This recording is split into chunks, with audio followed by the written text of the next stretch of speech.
बिस्मिल्लाहिर्रहमानिर्रहीम। अस्सलाम वालेकुम रहमतुल्लाह। आप देख रहे हैं रूहानी बुक यूट्यूब चैनल। मैं हूं मुफ्ती बिलाल अहमद कादी। आज आपके सामने इंतहाई शॉर्ट वजीफ़ा पेश कर रहा हूं। शॉर्ट से टाइम के अंदर वजीफ़ा पेश कर रहा हूं। आपसे छोटी सी गुजारिश है कि वीडियो को लाइक ज़रूर कर दीजिए करी, और साथ ही साथ अगर चैनल पर नहीं है तो सब्सक्राइब ज़रूर करके बेल आइकन के बटन को दबा लें।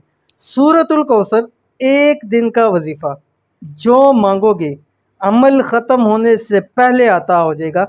फिर चाहे रिज़्क है, दौलत है, माल है, औलाद है, शादी है, जो भी है इंशाअल्लाह अज़ीज़ मिल जाएगा। बहुत ही आसान सा अमल है ये। सूरतुल कौसर का एक दिन का अमल है। सूरतुल कौसर आखिरी 10 सूरतों के अंदर है। बिस्मिल्लाहिर्रहमानिर्रहीम।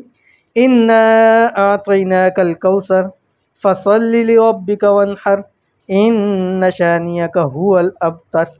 आपने एक दिन करना है। अगर आपकी कोई बहुत बड़ी हाजत है, कोई बहुत बड़ी आपकी दिली मुराद है, कोई जायज़ ख्वाहिश है जो कि पूरा होने का नाम नहीं ले रही, तो ये अमल आपने सिर्फ और सिर्फ एक दिन करना है। सिर्फ और सिर्फ एक दिन। किस वक्त करना है?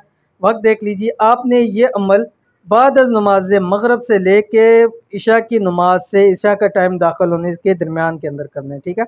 और इस मगरब के बाद आपने किसी से बात नहीं करनी, कलाम नहीं करना, बस अपनी जगह जहाँ बैठे हुए हैं वहीं बैठे बैठे आपने अमल करना है। क्या करना है? आपने ये सूरतुल कौसर 414 मरतबा पढ़नी है। 414 मरतबा सूरतुल कौसर पढ़नी है उस वक्त के अंदर आपने। और उससे पहले अव्वल आखिर 3 मरतबा आप कोई सभी दुरूशी पढ़ सकते हैं। उसके बाद आपने सजदे के अंदर जाके अल्लाह ताला से जो भी आपकी जायज़ हाजत है, जो भी ख्वाहिश है, जो भी दिली मुराद है, जो भी है वो मांग ले। इंशाअल्लाह उम्मीद है रब की ज़ात से कि अभी आपने सर सजदे से नहीं उठाया होगा, वो ज़ात आपकी खाली झोलियों को भर देगी।